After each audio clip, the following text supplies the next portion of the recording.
Island TV, retrouvé dans la cour Atlanta, privilège pour nous capables de parler avec un athlète nous connaît qui se représenter pays nous. Si travail Island TV en cap continuer de partout, surtout in English. Pleasure to be with you today. And today we have a chance to sit down with the athlete that we all been looking to hear. Of course, representing Haiti was such an honor. And I have the pleasure to welcome on Island TV, Alexandre Grandpierre. Welcome. Thank you so much for having me, and I'm looking forward to our conversation. Well, that's just so great. You just came from it was so busy, and then you find time to really talk to Island TV. Yeah. Why? Why you make it important? Definitely. I just want to share the entire journey and my experience, and I want to give as much information as I can to not only the community that have supported me, but also to future athletes and young people, so maybe they can hear a little bit of how things went, and maybe they're encouraged to get on the journey on their own and maybe go to the Olympics. All right. So do you still feel the fever of Giro 2024? Or? Yeah. No, definitely still feel the jitters. And the past couple days I've been looking at pictures and videos, and it was an incredible experience. So I miss it, but it's good that it's over, and I can look back on it now. And that's exactly why Island TV is here. So we're gonna get perspective of that experience. Yeah. The first question: how does it feel to represent Haiti on such a prestigious stage like the Giro 2024? Yeah. I mean, it was incredible, life-changing. Considering the venue, its history with Haiti, I just think it was a special opportunity for us and for the country to showcase what we have to offer, show that we can be excellent. I mean, the opening ceremony, I hope, was a good example of that. And it was beautiful. Well, even before we even go deep into what about the wardrobe, the dress code? You guys had some fashion. Yeah. It was so cool, huh? I mean, even the team shirts, we were given some uniforms, and we looked professional. I mean, it was. Well, I think it was classified as number 3 of all the nations. Yeah, no. Some people say we won. We won? Yeah, some people say it's either a tie between Haiti and Mongolia. So, but we were a huge favorite, and when we were parading through the athletes' village, we got a lot of chatter and opinions from the other athletes, and they all really liked the outfits as well. So that was special. You touched the wall, the wall. What was your emotion? Oh, after my race, I think it's muscle memory. I mean, after the race, I guess I'm still in the water, so still have a whole bunch of adrenaline. So I think after I touched the wall, I looked up to see the scoreboard, of course, and then I let it all sink in, and I looked at the crowd, and I looked at my competitors, and I just had a moment because I knew that. So the Olympic is global. When you said you look at the crowd, what about people that are on the gadget all over the world? Globally was looking at Haiti through you. Yeah, no, and I definitely knew that there were people watching back home, and I don't know, it was surreal. I just took a moment to let it all sink in. And then I tried to find my family, and so once I got off the pool deck and I changed up, I immediately went up to find them, and it was beautiful to see everyone. For those of you watching, Island TV is here. We have the privilege and the honor for the athlete to invite us home. So it is such an honor for us to be here. How would you describe your overall experience at the Olympic, both in and off the pool? A dream.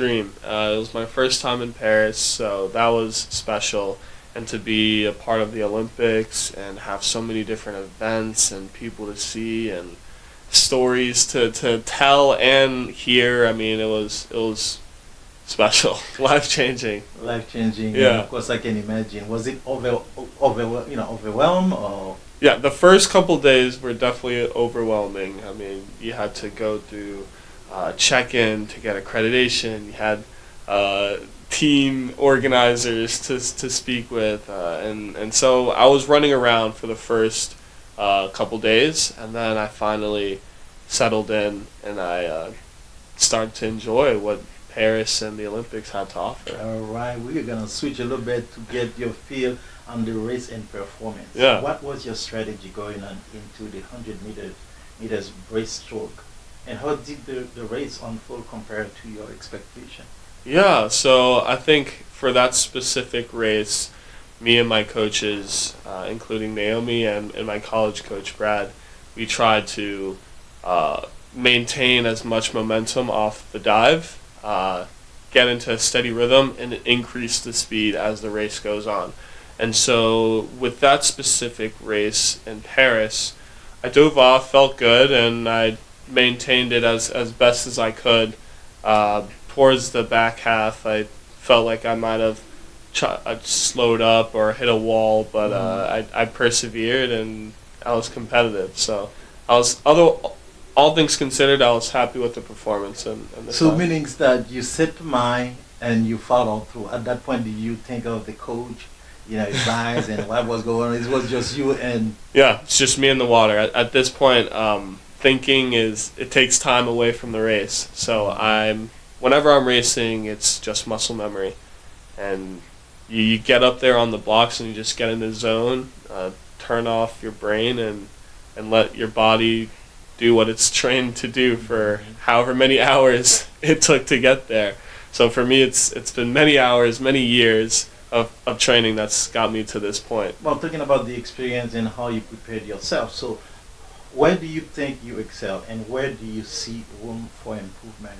Yeah, I think my routine, it's a way for me to calm down. So before and warm ups, I stretch for about 30 minutes, and then I have the same exact warm up that I've done for almost a year and a half now.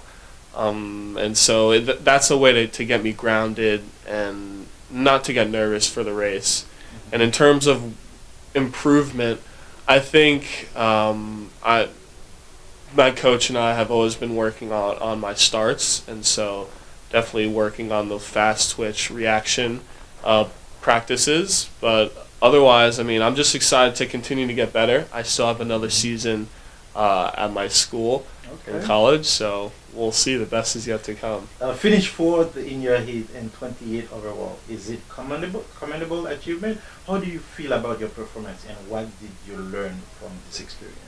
Yeah, to even be at the Olympics, it's the pinnacle of swimming. It's the farthest you can go, and so just to be called up and to be among the ranks of the swimmers at this Olympic Games has been a humbling and incredible experience.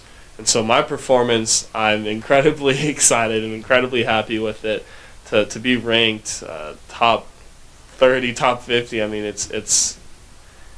I think I'm still coming to terms with what that means, but in terms of future steps, I'm just going to keep training and we'll see. The times will get quicker. That's sure. why if you are watching Island TV, we have the time to talk with the athletes who represent us with high level. So we're going to talk about the training and preparation. Yeah.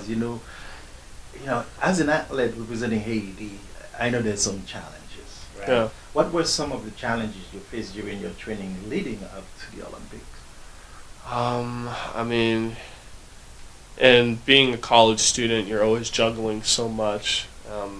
And with Haiti, there's a lot of traveling, a lot of meets and different time zones, and so you end up juggling a lot, and so it can be stressful sometimes.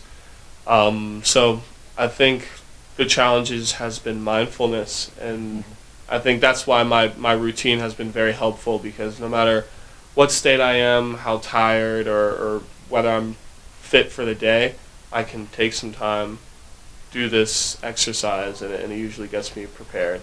So do you make any specific adjustment to your training regimen for the Paris Olympics?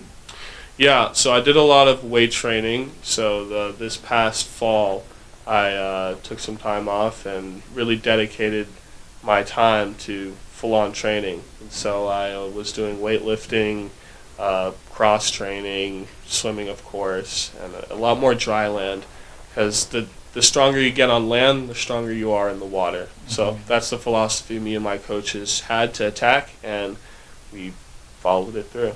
You followed it through, but how did you stay mentally and physically prepared in the days leading up to your event?